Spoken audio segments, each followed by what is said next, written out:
Mi hermana dijo, no obtendrás nada, ni siquiera un peso, y me aconsejó que no asistiera a la reunión de división de bienes este fin de semana. No discutí. Solo sonreí. El domingo, 5 minutos después de que comenzara la reunión, su abogado me llamó con voz de pánico, «¿Puedes venir aquí ahora mismo?». Segundos después, mi hermana me envió un mensaje de texto, «¿Podemos negociar?». La advertencia llegó sin ninguna emoción, como si excluirme siempre hubiera sido parte del plan. Mi nombre es Rosalind. Tengo 31 años, y hasta ese momento, todavía creía que el silencio podía mantener las cosas civilizadas. Cuando mi hermana mayor me miró esa tarde, no había duda en su voz y no dejaba espacio para la discusión. Me dijo directamente que yo no tenía derecho a reclamar lo que nuestro padre había dejado, como si el resultado ya se hubiera finalizado en algún lugar al que nunca fui invitada a entrar. Ella dijo, no obtendrás nada, ni siquiera un peso. Luego, en lugar de una explicación, me dio instrucciones, diciéndome que no me presentara a la reunión de división de bienes programada para el fin de semana porque mi presencia solo retrasaría las cosas. La forma en que lo dijo dejó en claro que no estaba pidiendo mi cooperación. Me estaba informando que yo ya no importaba en el proceso. No discutí. No le pregunté cómo había llegado a esa conclusión o quién había estado de acuerdo con ella. Escuché, asentí una vez y dejé que creyera que aceptaba cada palabra al pie de la letra. Lo que me guardé para mí misma fue el hecho de que discutir no habría cambiado nada, y mostrar mis cartas demasiado pronto habría sido un error. El domingo, la reunión siguió adelante sin mí, exactamente de la manera que ella quería. 5 minutos después de que comenzara, mi teléfono sonó. Era su abogado y su voz no sonaba en absoluto como la de alguien que acababa de ganar. ¿Puedes venir aquí ahora mismo?, preguntó. Antes de que pudiera dejar el teléfono, llegó un mensaje de mi hermana, tal vez podamos negociar. Si quieres entender cómo pasé de ser excluida a tener la ventaja sin haber pisado nunca esa habitación, quédate conmigo y escucha cómo se desarrolló todo esto en realidad. Después de que mi padre falleció, el equilibrio dentro de nuestra familia cambió silenciosamente. Mi padre, Daniel, murió después de meses de luchar contra una enfermedad que lo agotó lentamente pero que nunca lo alejó por completo de su trabajo. Hasta el final, la tienda familiar en nuestro vecindario suburbano permaneció bajo su control directo, no porque desconfiara de sus hijos, sino porque creía que la responsabilidad nunca debía entregarse a la ligera. Él mismo revisaba el inventario, aprobaba los pagos personalmente y mantenía los registros financieros cerca, tratando a la tienda menos como un activo comercial y más como una extensión viva de la familia. Mientras estuvo vivo, nada de la tienda pertenecía a una sola persona. Las decisiones se discutían, a veces se posponían y, a menudo, quedaban sin resolver porque mi padre prefería la precaución a la velocidad. Ningún hijo fue posicionado como el sucesor, y ese equilibrio, por frágil que fuera, nos mantuvo unidos más tiempo del que me di cuenta en ese momento. Después del funeral, esa moderación desapareció casi de inmediato. Mi hermana Marisa regresó con un sentido de urgencia que se sentía menos como dolor y más como un propósito. En cuestión de días, estaba presente en la tienda todas las mañanas, hablando con los proveedores, revisando los horarios y posicionándose como el punto de contacto para cualquiera que importara. Nada de esto se anunció formalmente, pero quedó claro a través de acciones en lugar de palabras que ella había decidido que la transición ya estaba completa. Noté el cambio cuando las decisiones de rutina dejaron de pasar por mí. Las preguntas financieras fueron redirigidas, el acceso a los documentos se limitó y las conversaciones que alguna vez me incluyeron ahora ocurrían a puerta cerrada. Cuando pedía actualizaciones, las respuestas eran vagas, enmarcadas como medidas temporales tomadas durante un momento difícil. Nunca se presentó nada como una decisión final, pero el patrón era lo suficientemente consistente como para ser inconfundible.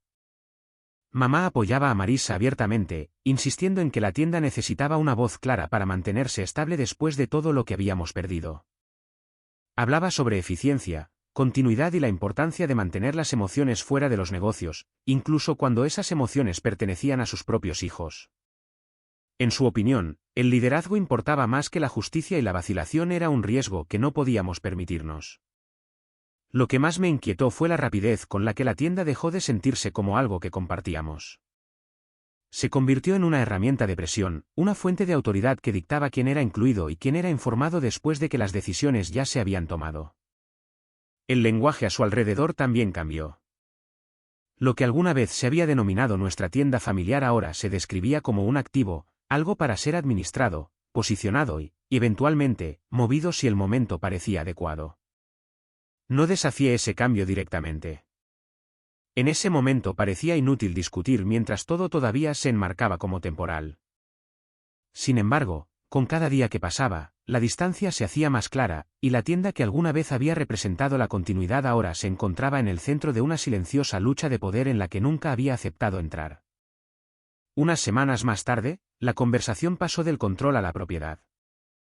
Marissa no lo presentó como una idea o una discusión cuando sacó el tema. Habló sobre vender la tienda como si la decisión ya hubiera pasado por todos los pasos necesarios, describiéndola como la opción más responsable desde el punto de vista financiero dadas las circunstancias. Según ella, aferrarse al negocio ya no tenía sentido, y esperar solo reduciría su valor. El lenguaje que usó era seguro y enfocado en el futuro, enfatizando el momento y las condiciones del mercado en lugar de la historia familiar o las implicaciones a largo plazo. Lo que se destacó no fue el plan en sí, sino lo avanzado que ya parecía estar. Se mencionaron documentos de manera casual, se había contactado a corredores y se hizo referencia a números sin contexto. No se me preguntó si estaba de acuerdo con la valoración, ni se me consultó sobre el momento.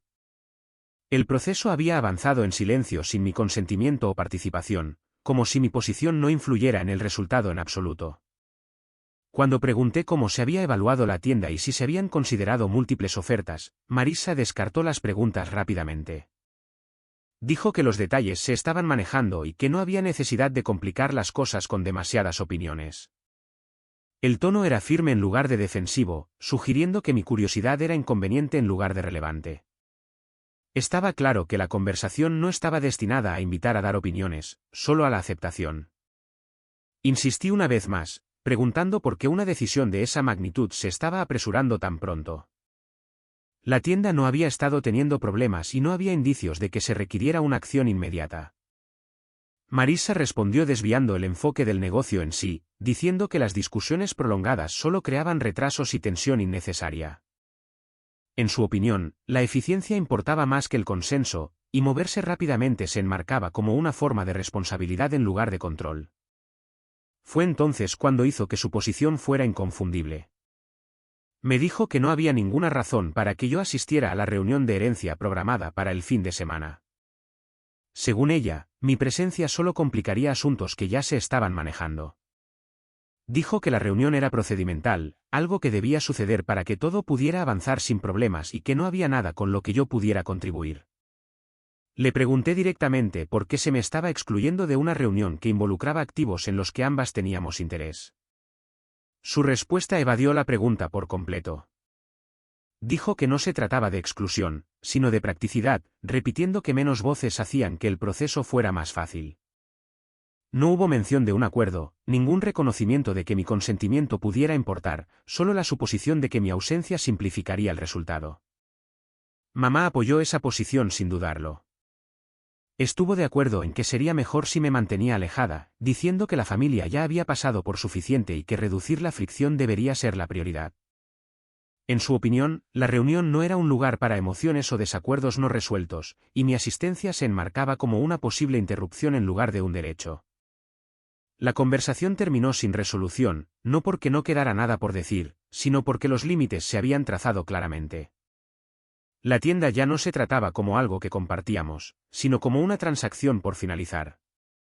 Las decisiones se estaban tomando por adelantado, el acceso se estaba limitando y mi papel había pasado silenciosamente de participante a observadora. No discutí más. En ese punto, era obvio que la lógica o la justicia no cambiarían la dirección en la que se movían las cosas. Lo que importaba no era si el plan tenía sentido, sino a quién se le permitía darle forma. El cambio de administrar la tienda a decidir su destino marcó el momento en que el conflicto dejó de ser sutil y se volvió irreversible. Poco después de eso, dejé de preguntarle a mi hermana y comencé a verificar los hechos. Me di cuenta de que cada respuesta que recibía de Marissa estaba filtrada por la conveniencia en lugar de por la verdad. Las preguntas sobre los documentos se desviaban, los plazos se suavizaban y la responsabilidad se enmarcaba como urgencia. En lugar de oponerme directamente, decidí buscar claridad en otra parte. La primera persona que me vino a la mente fue la antigua asistente de mi padre, Linda, quien había trabajado con él durante más de una década y se había mantenido en silencio y ausente desde el funeral. Cuando me comuniqué con ella, Linda respondió sin dudarlo. No me preguntó por qué llamaba ni qué esperaba escuchar. Simplemente dijo que esperaba que este momento llegara eventualmente. Durante nuestra conversación, confirmó algo que cambió inmediatamente mi comprensión de la situación. Mi padre, Daniel, no había dejado los asuntos sin resolver o informales, como insinuaba Marisa. Había preparado su testamento, revisándolo cuidadosamente más de una vez a medida que su salud empeoraba, asegurándose de que cada cláusula reflejara una intención deliberada en lugar de una emoción de última hora. Linda explicó que Daniel había trabajado estrechamente con su abogado durante ese periodo, revisando no solo la distribución de activos, sino también las condiciones vinculadas a las decisiones de gestión que involucraban a la tienda familiar. Había sido claro acerca de separar la propiedad del control, sabiendo que la confusión entre los dos a menudo creaba conflictos en lugar de unidad. Según Linda, esas distinciones no eran sugerencias vagas, sino disposiciones formales documentadas y firmadas mientras él era plenamente competente.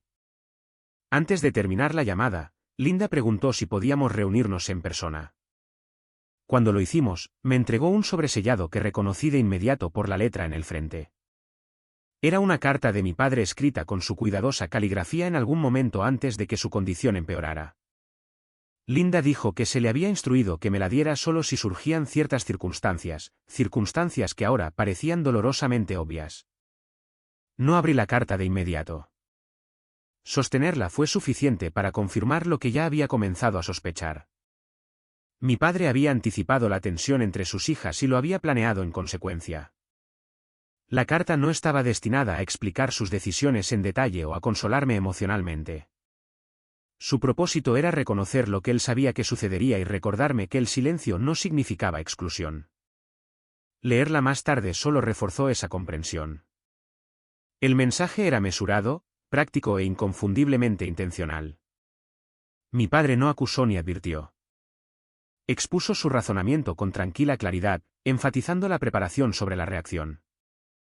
Quedó claro que mi exclusión de las decisiones recientes no era un descuido, sino un error de cálculo por parte de quienes asumían que el acceso equivalía a la autoridad.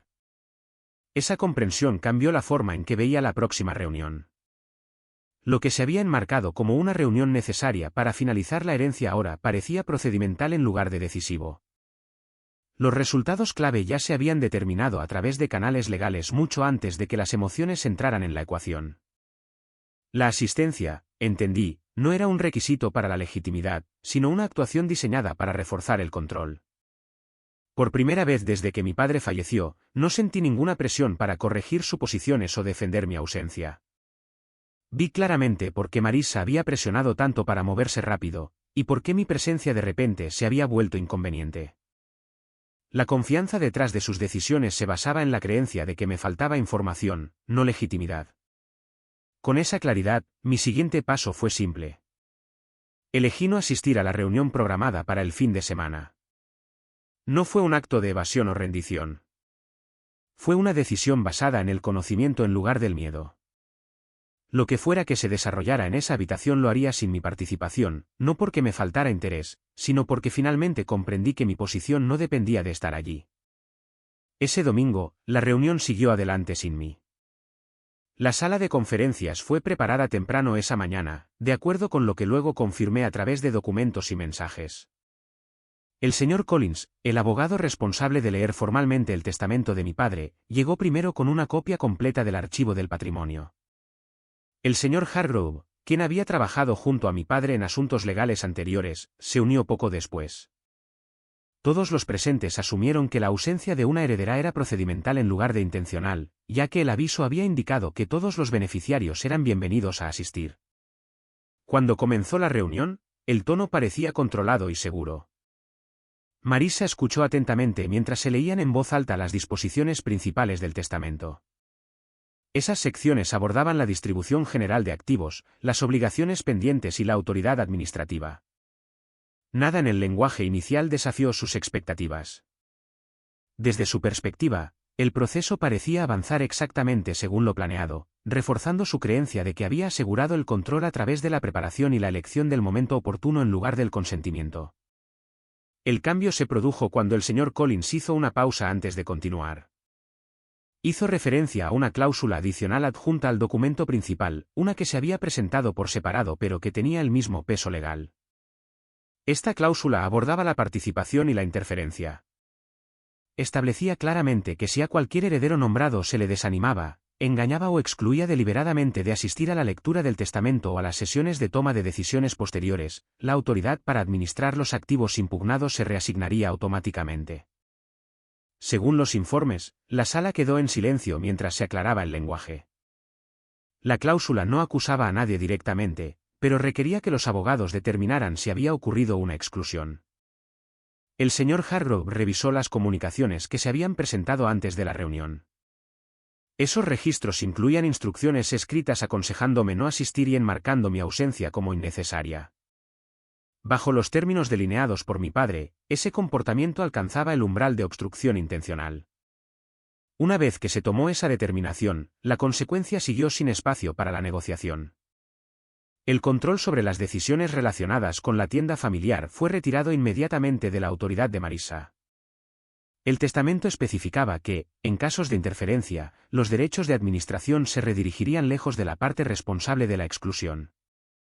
El objetivo era evitar que cualquier heredero manipulara el acceso para asegurar una ventaja antes de un acuerdo final. En ese punto, la reunión no pudo continuar como se pretendía originalmente.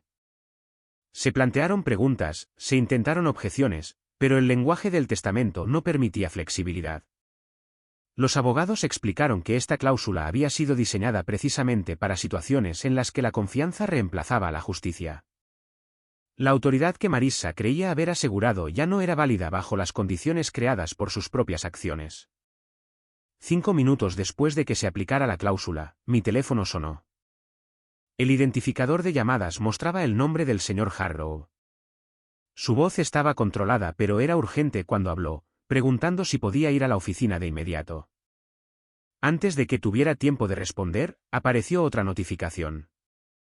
Era un mensaje de Marissa, más corto que cualquier cosa que hubiera enviado antes, sugiriendo que tal vez la situación aún podría discutirse. No respondí a ninguno de los mensajes de inmediato. Desde donde yo estaba, el resultado ya había cambiado.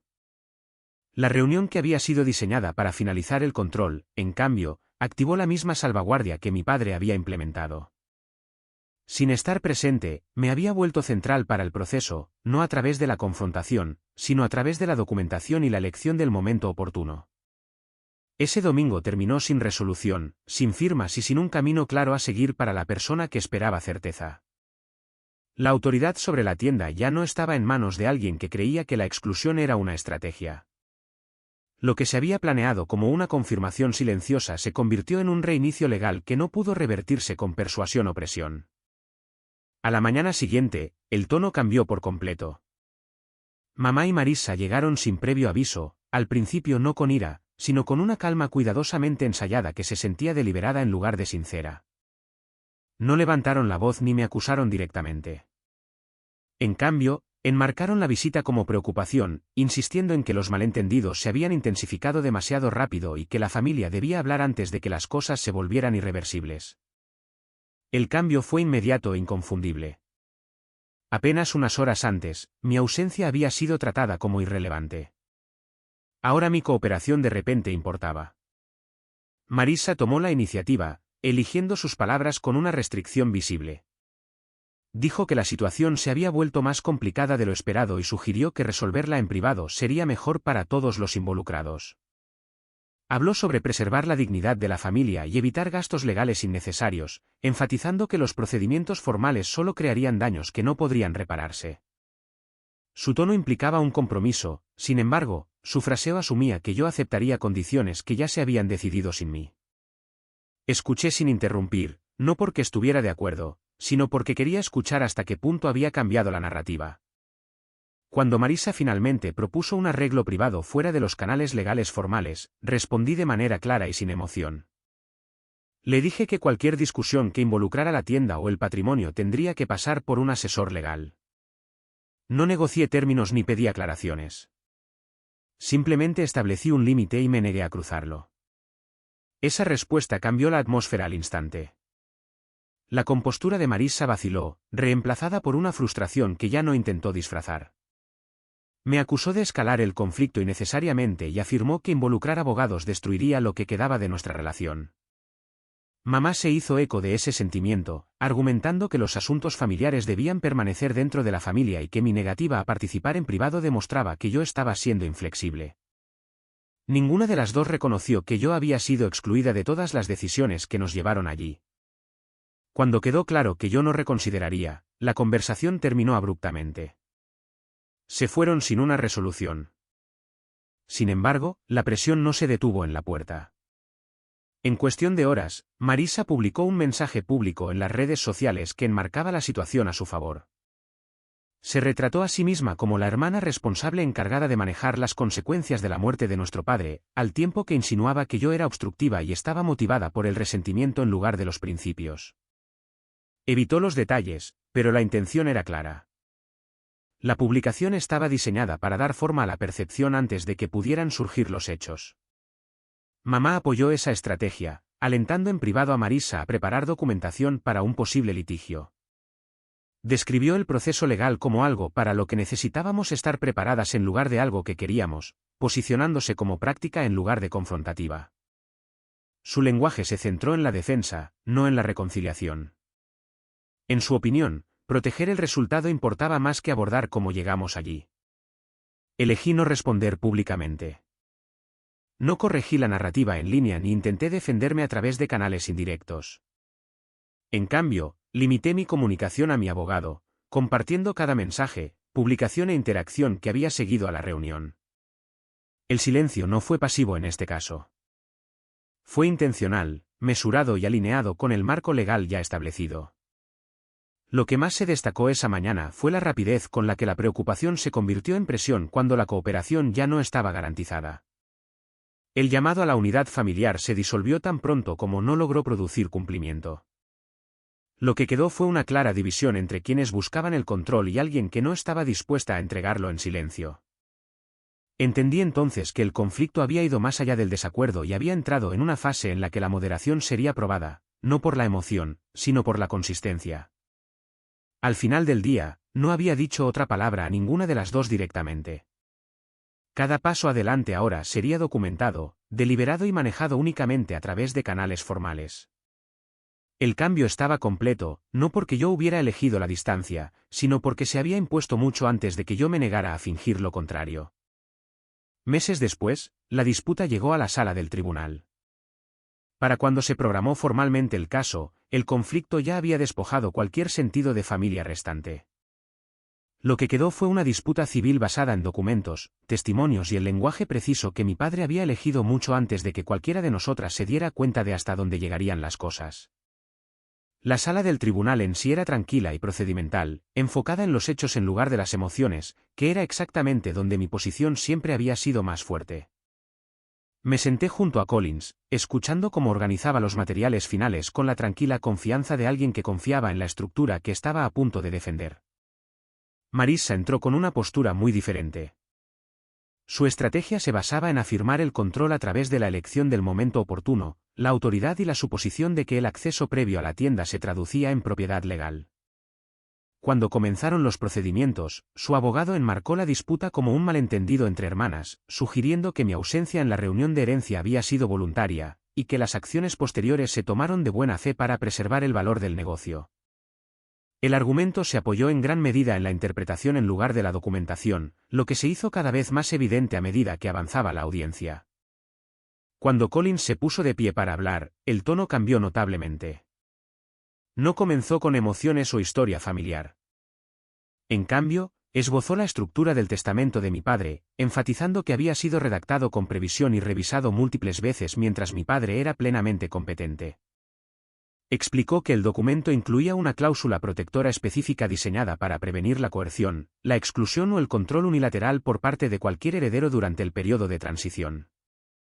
Esta cláusula establecía claramente que si a un heredero se le desanimaba o obstruía deliberadamente para participar en un proceso legal requerido, la autoridad sobre el activo impugnado se reasignaría de acuerdo con condiciones predeterminadas. Collins luego presentó pruebas que demostraban que se me había instruido explícitamente que no asistiera a la reunión de herencia, no como una sugerencia, sino como una directiva. Los mensajes, los relatos de los testigos y la sincronización respaldaban la conclusión de que mi exclusión había sido intencional en lugar de incidental. El tribunal revisó estos materiales cuidadosamente, enfocándose en la consistencia en lugar de la intención. Lo que importaba no era por qué se tomó la decisión, sino si violaba las salvaguardias que mi padre había implementado. La respuesta de Marissa vaciló bajo el escrutinio. Su afirmación de que la reunión habría procedido de la misma manera independientemente de mi presencia contradecía el lenguaje del testamento, que definía la participación como un requisito legal en lugar de una formalidad. Los intentos de enmarcar la cláusula como ambigua fueron desestimados cuando Collins señaló que la disposición había sido revisada por un abogado independiente antes del fallecimiento de mi padre. El juez lo reconoció directamente, señalando que la claridad, no la flexibilidad, había sido el objetivo del documento. El fallo en sí fue entregado sin dramatismos. El tribunal afirmó la plena validez del testamento, incluida la cláusula protectora. Como resultado, Marissa fue formalmente despojada de cualquier autoridad unilateral para vender, transferir o administrar la tienda. El control sobre las decisiones relacionadas con el negocio se reasignó de acuerdo con las condiciones que mi padre había especificado, neutralizando efectivamente las acciones tomadas sin el consentimiento adecuado. El tribunal declaró además que cualquier intento futuro de eludir estas condiciones constituiría una violación directa de la orden del patrimonio. Lo que más me sorprendió no fue el resultado, sino lo definitivo que se sintió todo de repente. El juez dejó en claro que este fallo resolvía no solo la cuestión de la propiedad, sino también los límites legales entre nosotras en el futuro. A partir de ese momento, la comunicación con respecto al patrimonio debía realizarse estrictamente a través de un asesor legal. No habría negociaciones informales, ninguna reinterpretación de roles y ninguna expectativa de reconciliación impuesta por el tribunal. Al concluir la audiencia, sentí una tranquila sensación de cierre en lugar de victoria. La decisión confirmó lo que había entendido durante meses, que mi padre había anticipado este conflicto y había elegido la estructura sobre el sentimiento para proteger lo que había construido. Cualquier lazo familiar que alguna vez hubiera existido ahora estaba legalmente cortado, no por ira o represalia, sino a través de un proceso que siguió las reglas en las que él confiaba más que en cualquier promesa hecha después de su partida. Después de que todo se resolvió, las consecuencias finalmente se hicieron visibles de maneras que ningún argumento podría deshacer. Lo que siguió no fue ruidoso ni dramático, pero fue permanente.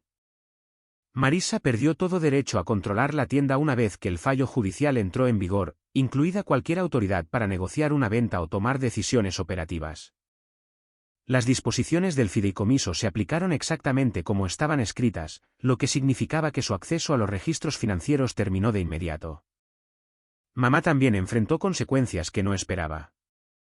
Su intento de apoyar a Marissa en contra del testamento debilitó su propia posición dentro de la estructura legal que mi padre había creado, limitando su participación a lo que el documento permitía estrictamente. La relación familiar no simplemente se enfrió. Se fracturó formalmente bajo límites legales que no podrían volver a cruzarse. Asumí el papel que mi padre había preparado para mí sin anunciarlo a nadie. La tienda no fue recuperada a través de la confrontación, sino a través del proceso. Elegí supervisar su transición con cuidado, nombrando a un gerente profesional mientras conservaba la autoridad final como se describe en el fideicomiso. Cada decisión siguió pautas escritas, aprobaciones documentadas y supervisión de terceros. No quedó espacio para presiones personales o llamamientos emocionales. La tienda volvió a ser lo que siempre había estado destinada a ser, una operación estable, protegida de conflictos internos. No hubo reconciliación después. No me reuní con Marissa nuevamente, ni respondí a los mensajes enviados a través de canales indirectos. La comunicación se detuvo por completo, no por enojo, sino porque la claridad había reemplazado a la incertidumbre. Mamá intentó comunicarse más de una vez, aunque siempre con condiciones adjuntas. Me negué cada vez. El silencio se convirtió en un límite en lugar de un castigo, permitiendo que la distancia hiciera lo que las explicaciones nunca pudieron. La vida se volvió más tranquila de maneras que se sentían ganadas en lugar de vacías. Sin la tensión constante de las decisiones impugnadas, mi enfoque cambió a mantener el equilibrio en lugar de defender la posición. La tienda continuó operando de manera constante. Los empleados no se vieron afectados por la disputa y la estructura que mi padre diseñó demostró ser más fuerte que el conflicto personal. Lo que más me sorprendió no fue el resultado en sí, sino lo poco que necesité decir una vez que todo estuvo resuelto. Esta historia no se trata de ganar contra la familia, sino de comprender los límites antes de que el conflicto se vuelva destructivo. Una preparación legal clara no es una falta de confianza, sino una forma de protección para todos los involucrados. Los límites importan aún más cuando las emociones están a flor de piel, especialmente dentro de las familias donde las suposiciones reemplazan a la comunicación. Prepararse para lo peor no significa esperarlo. Significa respetar la realidad lo suficiente como para evitar el caos cuando llega sin ser invitado. Gracias por quedarte con esta historia hasta el final. Tu tiempo y atención significan más de lo que podrías imaginar, especialmente en historias que tratan sobre decisiones familiares difíciles. Si esta situación te hizo pensar en límites, herencias o preparación en tu propia vida, te invito a compartir tus pensamientos en los comentarios. Las diferentes perspectivas ayudan a que estas conversaciones crezcan con honestidad y respeto.